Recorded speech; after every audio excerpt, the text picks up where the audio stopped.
नमस्कार, मैं दीपक शर्मा और मेरे यूट्यूब मंच पर आपका स्वागत है। दोस्तों, नई दौर के राजनीति के चाणक्य कहे जाने वाले प्रशांत किशोर क्या बिहार का चुनाव पलटने जा रहे हैं? क्या बिहार की जो अगली सरकार है बिना प्रशांत किशोर के नहीं बन पाएगी?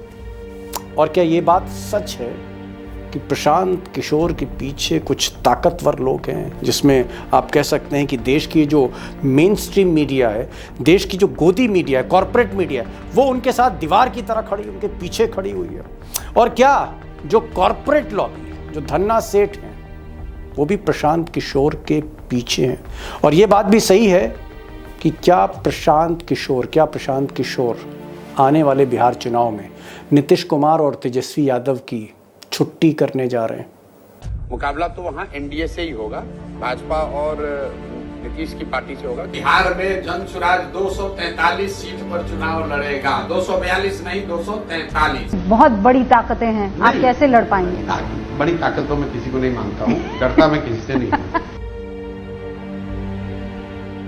अब दोस्तों, प्रशांत किशोर के बारे में कुछ बातें सही कही जा रही हैं, कुछ बातें उल्टी कही जा रही हैं कि साहब ये फलाने के आदमी हैं, कोई इनको मोदी का आदमी बता रहा है, कोई कॉरपोरेट का आदमी बता रहा है, कोई कह रहा है अथाह पैसा है। इस तरह की बहुत सी बातें हो रही हैं। मैं कोशिश करूंगा इस वीडियो में उन परतों को खोलूं, लेकिन एक बात मैं ज़रूर उसका जिक्र करना चाहूँगा कि जो अगला बिहार का चुनाव है, जो बहुत डिसाइसिव चुनाव है, उसमें प्रशांत किशोर एक इम्पॉर्टेंट फैक्टर बनते जा रहे हैं। और जब उनसे मीडिया सवाल करती है कि साहब आपकी ये जो नई पार्टी है, ये चुनाव में क्या करेगी, ये तो बड़ी नई है, तो प्रशांत किशोर कहते हैं कि साहब 10 साल उन्होंने बहुतों को चुनाव लड़ाया। उन्होंने मोदी को चुनाव लड़ाया, ममता को लड़ाया, नीतीश को लड़ाया, केजरीवाल को लड़ाया, कांग्रेस को भी लड़ाया, लेकिन वो कभी चुनाव हारे नहीं। जिसको लड़ाया वो जीता, और इसीलिए उनकी पार्टी भी जीतेगी, वो हारेंगे नहीं। सुनिए, किशोर साहब को सुनिए। तक प्रशांत किशोर ने 10 वर्ष में जिस किसी को भी चुनाव लड़ाया है, वो चुनाव हारा नहीं है, तो जन स्वराज भी चुनाव हारेगा नहीं, ये बात आप लिख के रख लीजिए। अब दोस्तों, प्रशांत किशोर को सियासत के बाजार में मोदी जी का आदमी माना जाता है। ये उनके बारे में एक परसेप्शन है कि साहब गुजरात लॉबी के आदमी हैं। अब इसमें कितना सच है, कितना गलत है, कितना झूठ है, ये तो मैं इसकी परतें आगे खोलूँगा, लेकिन एक बात फैक्ट है कि प्रशांत किशोर ने पॉलिटिकल कंसल्टेंसी में अपने कैरियर की शुरुआत मोदी जी के साथ की।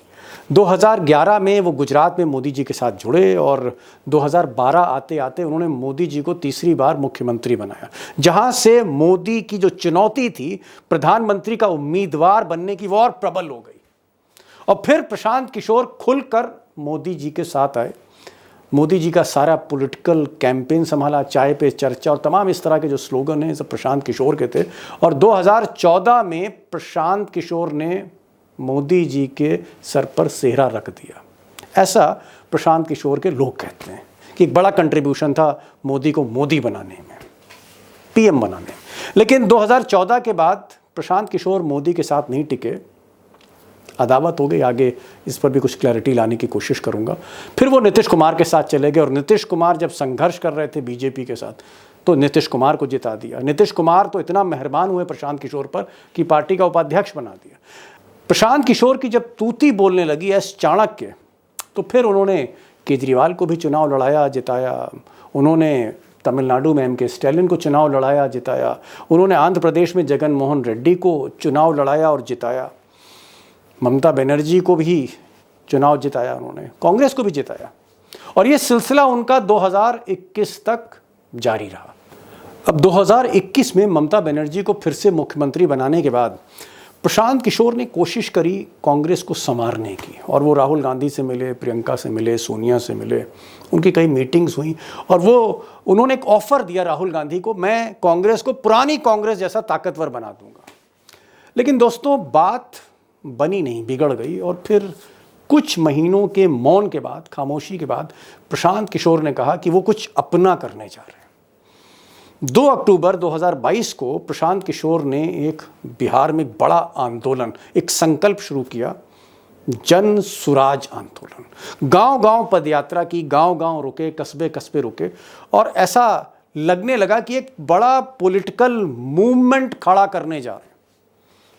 आप कह सकते हैं कि पिछले 2 वर्षों से 2022, 2023 और अब 2024 वो लगातार बिहार के गांव-गांव, कस्बे-कस्बे, तहसील-तहसील, शहर-शहर, जिले-जिले घूम रहे हैं, लोगों से मिल रहे हैं। और इस 2 अक्टूबर को, अगले महीने 2 अक्टूबर 2024 को प्रशांत किशोर अपनी नई पार्टी का ऐलान करने जा रहे हैं। ये है उनका सपना। और आगे वो क्या करेंगे? चुनाव पलट देंगे या खुद पलट जाएंगे? इंपॉर्टेंट फैक्टर तो हैं, इस पर मैं आगे रोशनी डालूंगा। अब दोस्तों, प्रशांत किशोर का जो इमरजेंस है हिंदुस्तान की सियासत में, पॉलिटिकल कंसल्टेंसी में, सेफोलॉजी में, चुनावी शास्त्र में, वो मोदी जैसा अद्भुत है, अकल्पनीय है। बहुत तेज़ी से ये आदमी राइज किया है और इतना राइज किया कि अब एक चुनौती बनकर बिहार का चुनाव लड़ने जा रहा है। और हो सकता है कि वो केजरीवाल की तरह एक बड़ी फोर्स बनकर बिहार के बाद कई और राज्यों में अपनी पार्टी खड़ी करें, ऐसा हो सकता है। लेकिन यहाँ पर एक सवाल है जिसका जवाब अमूमन मिलता नहीं है, क्योंकि उनसे एंकर पूछते नहीं, ज़्यादातर एंकर उनके दोस्त हैं। मैं तो चाहूँगा कि प्रशांत किशोर हमारे चैनल में आए, उनका कोई प्रवक्ता है, इन सवालों के जवाब दे।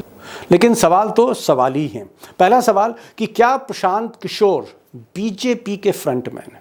ये धारणा है, परसेप्शन है। हो सकता है मोदी जी से वो जुड़े रहें या मोदी जी के खुलकर आलोचना ना करते हों, बट एक सवाल है कि क्या वो मोदी के फ्रंटमैन है। दूसरा कि क्या प्रशांत किशोर एक बहुत ही ओवर एम्बिशियस, अति महत्वाकांक्षी व्यक्ति हैं जो चुनाव लड़ाते लड़ाते अब खुद चुनाव लड़ना चाहते हैं, वो खुद उस कुर्सी पर बैठना चाहते हैं, जैसे केजरीवाल। क्या वो केजरीवाल से भी बड़ा कैनवास देख रहे हैं प्रशांत किशोर, महत्वाकांक्षी, ओवर एम्बिशियस? और तीसरा जो सवाल है वो भी बड़ा लाजमी है कि जिस तरह से उनका खर्चा है, जिस तरह से उनका बजट है, जिस तरह से वो कैंपेन करते हैं और उसमें जो पैसा खर्च हो रहा है, जो स्ट्रक्चर उन्होंने खड़ा किया है, क्या इसके पीछे कोई कॉरपोरेट लॉबी है? कोई अडानी, कोई अदृश्य अडानी, कोई अंबानी, कोई कॉरपोरेट लॉबी? कौन उनके पीछे है?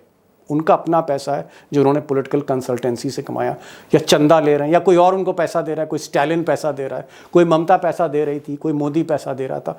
ये जो पैसा है, हालांकि सवाल छोटा है, असली फैसला तो जनता के वोट से ही होता है, लेकिन उनके पीछे है कौन? बैकिंग किसकी? ये भी एक सवाल है। कोशिश करूँगा इस सवाल का भी आपको जवाब देने की कोशिश करूँगा एक्सपर्ट्स के साथ। और एक और सवाल, और ये सवाल भी बड़ा लाजमी है कि हो सकता है प्रशांत किशोर एक वाकई एक जेन्यून सोशलिस्ट हों, समाजवादी हों, गांधीवादी हों। वो चाहते हों वाकई बिहार की किस्मत को बदला जाए, बिहार के हालात को बदल जाए, बिहार के हालात को बदला जाए। क्या ऐसा है? क्या इस तरह के प्रशांत किशोर हैं? दोस्तों, आज सवाल बहुत ज़्यादा हैं और मुझे लगता है बड़े गंभीर और संगीन सवाल हैं। अब 15-20 मिनट में या 20-25 मिनट में इन सवालों के जवाब देना, बड़े क्रिटिकल क्वेश्चन मुश्किल हैं, लेकिन फिर भी मैं कोशिश करूंगा। आज 3 एक्सपर्ट हैं। आज सतीश के सिंह हैं, बहुत ही सीनियर जर्नलिस्ट, जी न्यूज़ के हेड रहे, कई और चैनल से वो हेड रहे, अखबारों में बहुत उन्होंने लिखा पढ़ा। सतीश के सिंह हालांकि हिंदुस्तान की राजनीति को समझते हैं, लेकिन जो उनका एक्सपर्टाइज है वो बिहार है। तो सतीश के सिंह होंगे। बिहार के डेटा जर्नलिस्ट, डेटा किंग के नाम से मशहूर अभिषेक कुमार भी हमारे साथ होंगे। और हमारे साथ उमाकांत लखेड़ा होंगे, जो 1988 से लेकर अब तक 2024 तक देश की संसद को कवर कर रहे हैं। One of the senior most journalist इस वक्त दिल्ली में, पॉलिटिकल जर्नलिस्ट उमाकांत लखेड़ा होंगे। इन तीनों को सुनिए, सतीश के सिंह, अभिषेक कुमार, उमाकांत लखेड़ा। और आज फैसला आप खुद करिए कि प्रशांत किशोर हैं क्या, हु इज ही, और क्या करने जा रहे हैं। क्या वाकई सियासत को यह आदमी पलटने जा रहा है? सतीश के सिंह साहब, प्रशांत किशोर का कहना है कि 10 वर्षों में जितनों को चुनाव लड़ाया, वो चाहे नरेंद्र मोदी का 2014 का चुनाव, चाहे वो ममता बनर्जी का चुनाव, चाहे वो नीतीश कुमार का चुनाव, चाहे वो तमिलनाडु में स्टालिन का चुनाव, चाहे आंध्र प्रदेश में जगनमोहन रेड्डी का चुनाव, चाहे दिल्ली में वो जो है केजरीवाल का चुनाव, चाहे पंजाब में कैप्टन अमरिंदर सिंह का चुनाव, कोई चुनाव हारे ही नहीं। और उनका यह कहना है कि अब मैं नई पार्टी बनाने जा रहा हूं, जनसुराज। अगला चुनाव जनसुराज भी नहीं हारेगी। ना 10 साल हारा हूं, ना अब हारूंगा। जी सतीश भाई। देखिए, मुझे लगता है कि प्रशांत किशोर जो है, अगर 10 साल पहले जिस समय केजरीवाल उभरे थे, उस समय अपने इस कार्यक्रम के जरिए आते तो उनको राजनैतिक मैदान में ज्यादा सफलता मिलती। अभी उन्होंने अपने पार्टी का जो बिसात बिहार में बिछाया है, बिहार में जरूरत है एक ऐसी पार्टी की जो जाति से ऊपर आगे की बात बिहार फर्स्ट करे, बिहार का उद्धार करे, वो है जरूरत। लेकिन बिहार इतना दलदल में है राजनीति के लिए, राजनीति को लेके, कि भारतीय जनता पार्टी ही आज तक वहां सफल नहीं हो पाई। तो मुझे संदेह लगता है कि प्रशांत किशोर जी जो स्ट्रेटेजिस्ट थे, दावा करते सब चुनाव जीत गए, जो जीतना, जितवाना और जीतना दोनों में भारी अंतर। ओहो ओहो, जितवाना, किसी को जिताना और खुद जीतना, जमीन आसमान का अंतर है, आप कह रहे हैं? जी, बहुत जमीन आसमान से और ज्यादा का अंतर है, और ज्यादा, उससे भी ज्यादा का अंतर है। अगड़ी जाति से आते हैं, हर दिन कोई ना कोई पूछ लेता होगा आपकी, बताओ भाई बिहार में जात है जहां जनगणना हुई है जाति की, जहां की राजनीति सामाजिक न्याय पर चलती आई है, वहां उनके लिए पैर को जमाना, हो सकता है थोड़ा वो जमा लें, ऐसा नहीं है कि नहीं, लेकिन हमको लगता है, आपने खेल के बारे में बताया तो मुझे लगता है कि प्रशांत किशोर अभी जो 2 अक्टूबर को शायद पॉलिटिकल पार्टी की घोषणा करने वाले हैं जी, और स्वराज यात्रा कर चुके हैं, मुझे लगता है अगला जो विधानसभा का चुनाव है उनके लिए क्वार्टर फाइनल होगा। क्वार्टर फाइनल, सेमीफाइनल, चलिए क्वार्टर। सतीश साहब ने कह दिया कि ये तो क्वार्टर फाइनल है, फाइनल भी नहीं है। हालांकि प्रशांत किशोर का आप कह रहे हैं क्वार्टर फाइनल, लेकिन प्रशांत किशोर का दावा है कि ट्रॉफी उनके पास आने वाली, फाइनल वही खेलेंगे। सवाल इस बात का है, तो मैं अभिषेक से पूछना चाह रहा हूं। अभिषेक, सीधे सीधे बताइए, उलट फेर इधर उधर जलेबी नहीं बनानी है आज, सीधे बोलना है, जैसे प्रशांत किशोर सीधा बोलते हैं, आप भी सीधा ही बोलिएगा, नो जलेबी टुडे। मैं ये जानना चाह रहा हूं कि प्रशांत किशोर आपको मोदी के आदमी लगते हैं, मोदी का मोहरा है, या किसी और ने इनको खड़ा कर दिया, या अपने पैसे से खड़े हैं? आदमी किसके हैं ये तो बताओ भाई अभिषेक भाई, ये आदमी किसके हैं? अपने पैरों पर खड़े हैं या इनके पीछे कोई फोर्स है? दीपक जी, प्रशांत किशोर के बारे में बता दूं, ये नरेंद्र मोदी के आदमी नहीं है। पहली बात, जहां तक मैं जानता हूं, प्रशांत किशोर के अंदर एक ड्रीम काफी लंबे समय से है कि जैसे नरेंद्र मोदी को प्रधानमंत्री बनाया, उनके खिलाफ एक लार्जर कोalition बनाकर उनको सत्ता से हटाए, उसका सेहरा भी बदले। लेकिन उसमें वो कामयाब नहीं हो पाए, क्योंकि राजनीति अपने हिसाब से चलती है, राजनीतिक दल अपने हिसाब से चलते हैं। खैर, आज की तारीख में आप कह सकते हैं प्रशांत किशोर डिजिटल एरा के डिजिटल बाहुबली है। डिजिटल बाहुबली जी।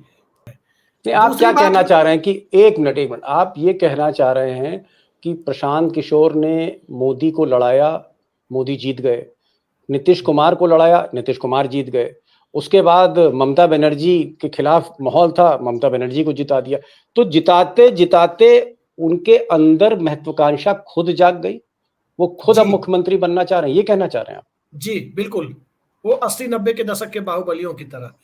लेकिन प्रशांत किशोर के बारे में ये कहना कि वो बीजेपी के एजेंट है, मैं इसलिए भी इसे गलत मानता हूं दीपक जी, क्योंकि प्रशांत किशोर की कोशिशों से जिनके वोट बैंक में डेंट लग रहा है, उस पार्टी का नाम भी बीजेपी है। भारतीय जनता पार्टी के कोर वोटर अगर 25-30% भी टूट करके प्रशांत किशोर के साथ आ रहे हैं, तो ये बहुत बड़ी बात है। बीजेपी के साथ साथ नीतीश कुमार की चुनावी संभावनाओं का भी उनका बोरिया बिस्तर बन सकता है, अगर उनको 6% 7% वोट आ गए तो। मैं आपको एक छोटा सा डेटा रख देता हूं, चूंकि आपने डेटा किंग कहा।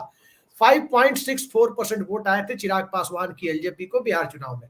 नीतीश कुमार की पार्टी का कबाड़ा हो गया था, आपने देखा जी। राज्य स्तरीय पार्टी की मान्यता के लिए 6% वोटों की जरूरत होती है, जो चुनाव आयोग का नियम है, आपको सबको पता हो गया।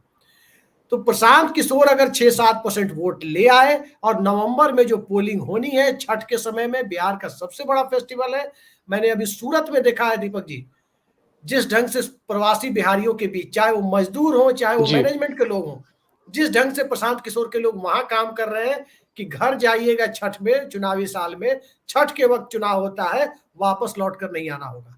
तो अगर नवंबर में बिहार में चुनाव हुआ तो ये तय मानिए कि प्रशांत किशोर 6% वोटों का आंकड़ा पार करने की स्थिति में होंगे और ये एनडीए के लिए किसी बुरे सपने से कम नहीं होगा। चलिए, आप कह रहे हैं कि बीजेपी जिन्होंने कभी प्रशांत किशोर को प्रोजेक्ट किया था, आज प्रशांत किशोर भस्मासुर बन सकते हैं बीजेपी के लिए। खैर, चिंता की खबर ये अमित शाह और मोदी के लिए हो सकती है, लेकिन मैं लखेड़ा साहब बड़ा तजुर्बा है साहब, आपको 30-40 बरस कम नहीं होते। कभी बिहार में भी आपने रिपोर्टिंग करी है, दिल्ली में रिपोर्टिंग करी है, एक एक कुआं राजनीति का जो है उसको आपने देखा भीतर तक। मैं एक चीज पूछ रहा हूं, प्रशांत किशोर ये जो बड़ी बड़ी बात कर रहे हैं कि मैं 10 साल जिसको भी मैंने लड़ाया कभी हारा नहीं और मेरी पार्टी भी नहीं हारेगी और मैं 6 महीने के अंदर बिहार को बदल दूंगा, नौकरियां दे दूंगा, दवाई दे दूंगा, पढ़ाई दे दूंगा। अगर तेजस्वी से पूछे तो उसने कहा साहब तेजस्वी किस खेत के मूली हैं, 9वीं पास नहीं है, क्या राजनीति करना जानते हैं। नीतीश कुमार के बारे में पूछे तो कहते हैं साहब रिटायर हो चुके हैं। मोदी अब चुनौती नहीं है।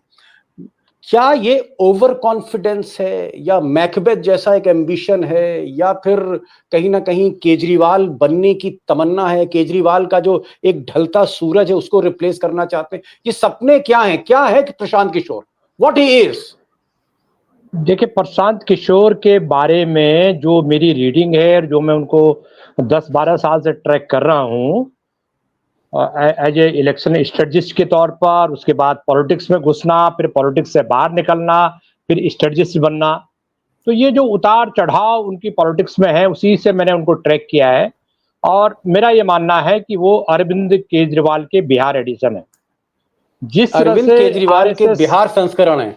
Okay, yes, okay. जिस तरह से आरएसएस और बीजेपी ने अरविंद केजरीवाल को दिल्ली में उनकी लॉन्चिंग करवाई थी, इसलिए कराई थी कि शीला दीक्षित लगातार 3 बार चुनाव जीत गई थी दिल्ली असेंबली का, और एक माहौल था कि दूसरी बात मनमोहन सिंह प्राइम मिनिस्टर बन गए थे, बेदाग छवि थी, कोई ऐसा बड़ा स्कैंडल नहीं हुआ, लेकिन उसके बाद 2G वगैरह जो हुआ और उसके बाद तमाम तरह का आरएसएस को लगा कि हमारी तो इतनी क्रेडिबिलिटी नहीं बची है कि हम लोग खुद मैदान में कांग्रेस का मुकाबला करने आए हैं, तो इसलिए किसी को प्लांट कराओ। उन्होंने निश्चित रूप से, देखिए, मैंने अपनी आंखों से देखा कि दिल्ली के रामलीला मैदान में जो इनके जुलूस हुए, विवेकानंद फाउंडेशन में जो मीटिंग होती थी इन लोगों की, ये साझा मीटिंग आरएसएस बीजेपी के थिंक टैंकों के साथ बैठे रहते थे, मैंने खुद देखा। नंबर एक बात। नंबर दूसरी बात कि इनकी कोई विचारधारा नहीं है, इनकी कोई विचारधारा नहीं है। ये अनपढ़ और जाहिल और लंपट बोलते हैं तेजस्वी यादव को, लेकिन ये उनकी डिग्री पर सवाल उठाते हैं, उनकी एजुकेशन पर सवाल उठाते हैं, लेकिन ये नरेंद्र मोदी प्रधानमंत्री की शिक्षा के बारे में कुछ नहीं पूछते, ये उनके भ्रष्टाचार के सवालों पर कुछ नहीं पूछते, ये कॉर्पोरेट में जो कॉर्पोरेट करप्शन देश में हो रहा है और देश की बहुमूल्य संपत्तियां बेच करके अडानी अंबानी को सौंपी जा रही है, उस पर ये कुछ नहीं बोलते, उस पर ये शांत होते हैं, उस पर इनको कोई बुरी चीज नहीं दिखाई देती। लखेड़ा साहब, आपके पॉइंट्स में समझ गया। आप ये कह रहे हैं कि केजरीवाल को जिस तरह से आरएसएस ने प्रोजेक्ट किया था, क्योंकि बार बार शीला दीक्षित जीत रही थी दिल्ली में और बीजेपी कुछ कर नहीं पा रही थी, तो एक डिसरप्टर की तरह पॉलिटिक्स को डिसरप्ट करने के लिए केजरीवाल को लाए थे। अब केजरीवाल को बीजेपी खत्म करना चाह रही है, खत्म कर रही है। इसी तरह से लालू नीतीश के राज जो चलता चला रहा है दशकों से, उसमें एक डिसरप्टर के तौर पर ये प्रोजेक्ट कर रहे हैं प्रशांत किशोर को, और बाद में अगर प्रशांत किशोर बन भी जाते हैं मुख्यमंत्री तो उनका वही हाल होगा जो केजरीवाल का होगा। सतीश जी, इनके जो लॉजिक है लखेड़ा साहब का कि भले ही वो एनडीए से लड़ाई हो प्रशांत किशोर की, लेकिन इनके पीछे आरएसएस बीजेपी का एक कहीं ना कहीं एक कोई थिंक टैंक कह लीजिए या फाइनेंशियल टैंक कह लीजिए, वो है। जी, 3 बातें बोलूंगा। बिल्कुल बोलिए साहब, 4 बात बोलिए आप। 3 बात थी।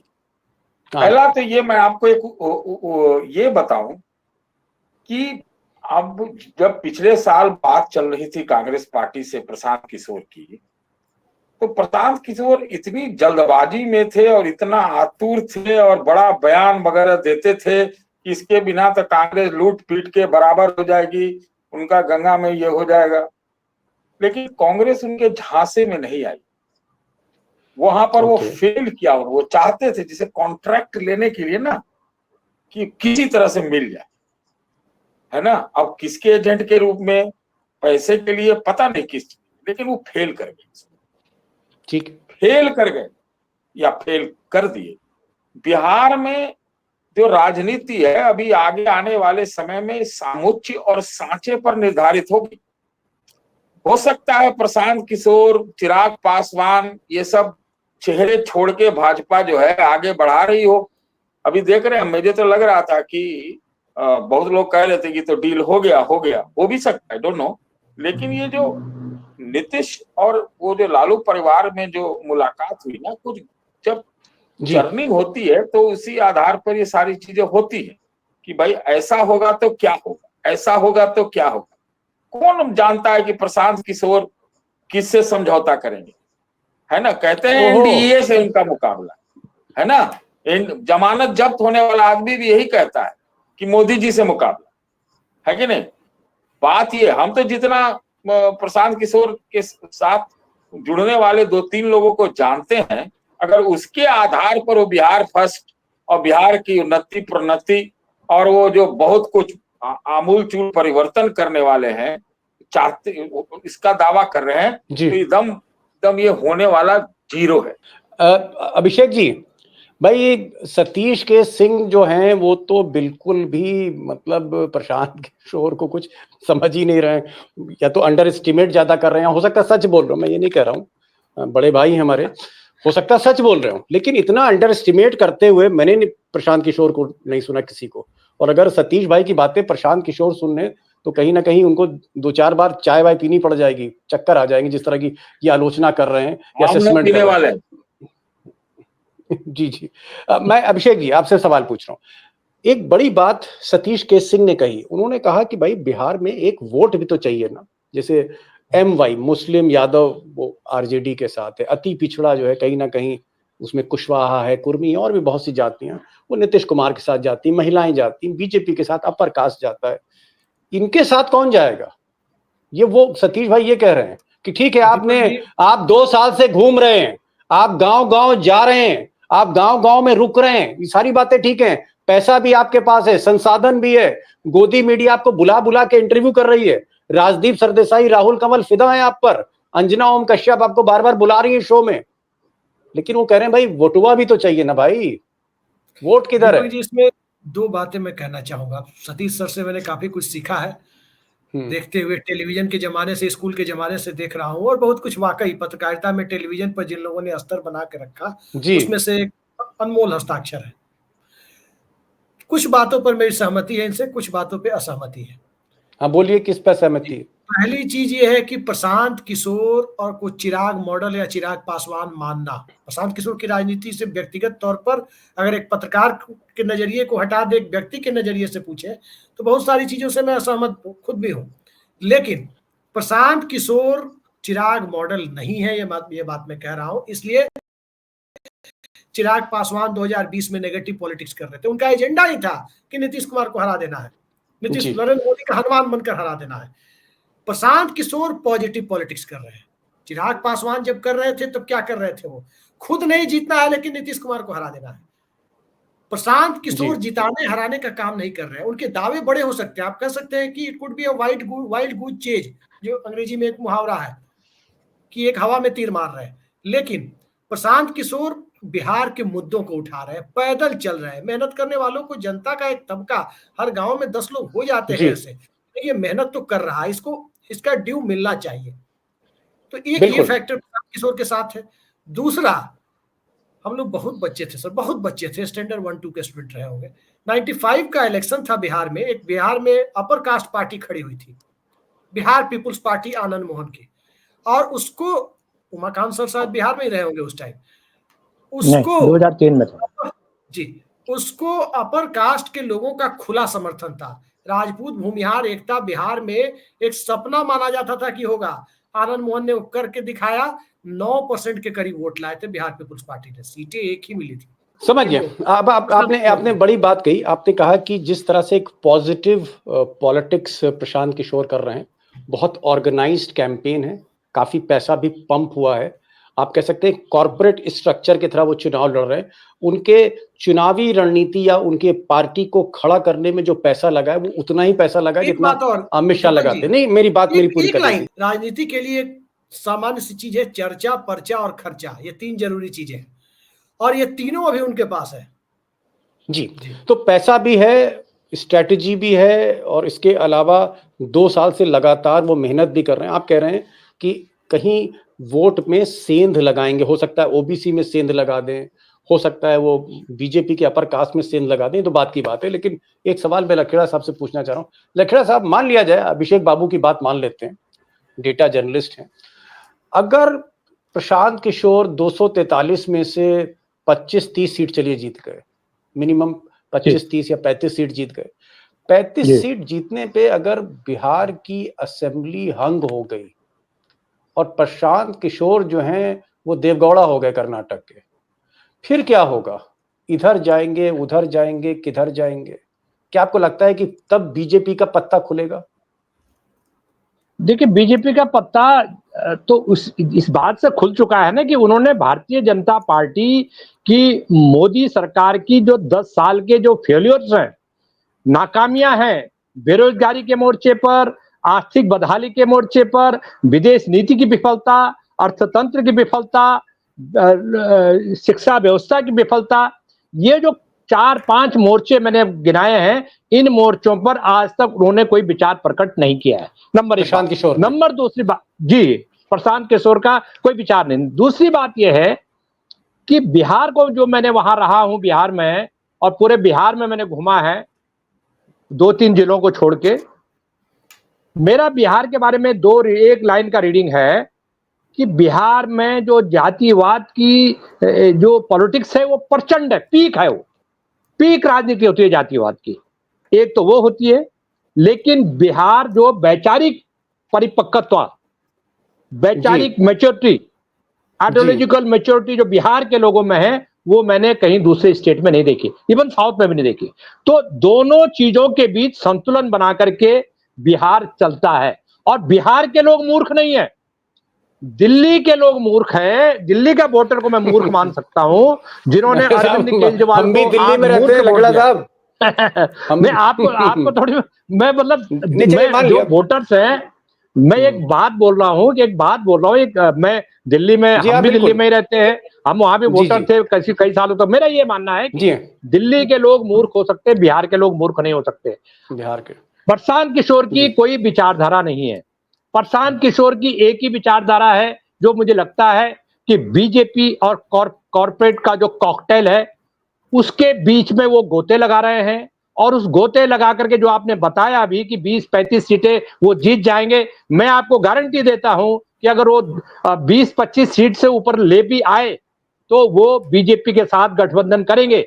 और इसलिए गठबंधन करेंगे कि पिछले लोकसभा चुनाव में जो उन्होंने तमाम तरह का जो माहौल गोदी मीडिया से कंधा मिला करके जो उन्होंने रचाया, जो उन्होंने सामान जुटाया कि मोदी जी को तीसरी बार प्रधानमंत्री बनना तय है, कोई ताकत नहीं जो उनको प्रधानमंत्री बनने से रोक सकती है। और अब ये कह रहे हैं कि मैं तो हर जगह जीतता था, ये भी तो उनकी जीत थी। उत्तर प्रदेश में इन्होंने 2017 में यूपी इलेक्शन कवर करने गया, ये सलाहकार थे राहुल गांधी और अखिलेश के, पूरा कैंपेन यूपी के 2 लड़के, मैं तो धूल फांका यूपी में, बुरी तरह ऐतिहासिक हार हुई, समाजवादी पार्टी और पिट गए दोनों, राहुल गांधी अखिलेश पिट गए।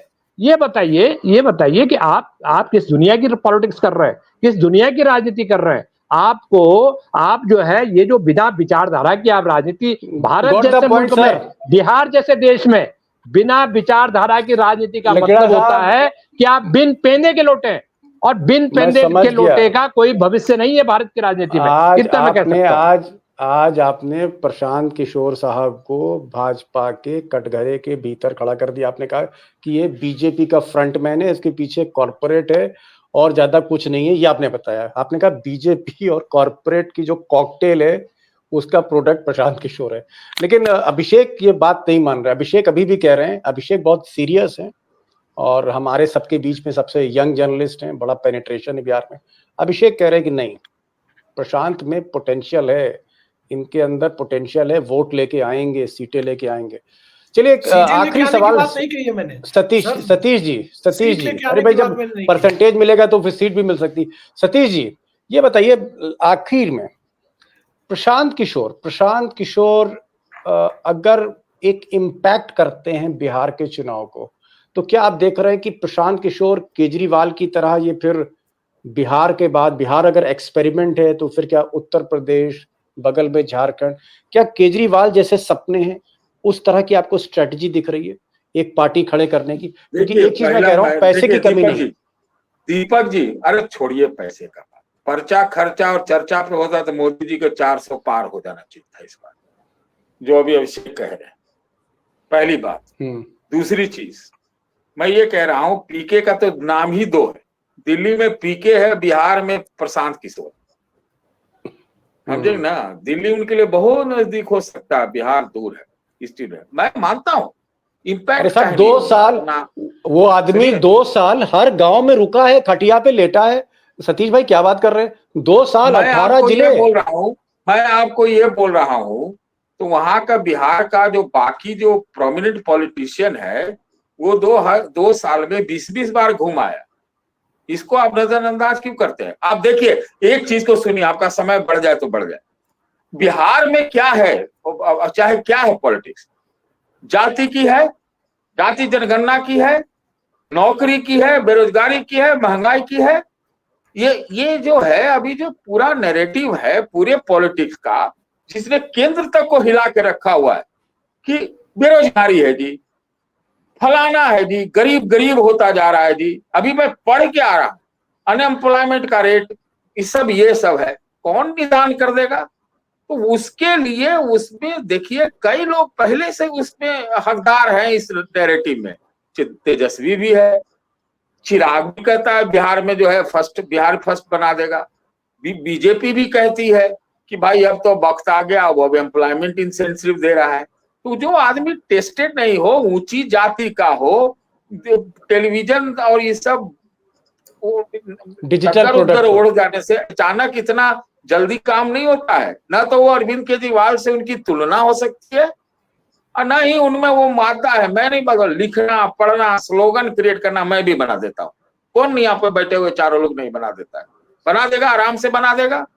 अब ठीक बोला उमाकांत जी ने कि जो खटिया खड़ी 2017 में, इतनी औकात थी उनकी, तो 2017 में ये दो लड़कों को जिता देते।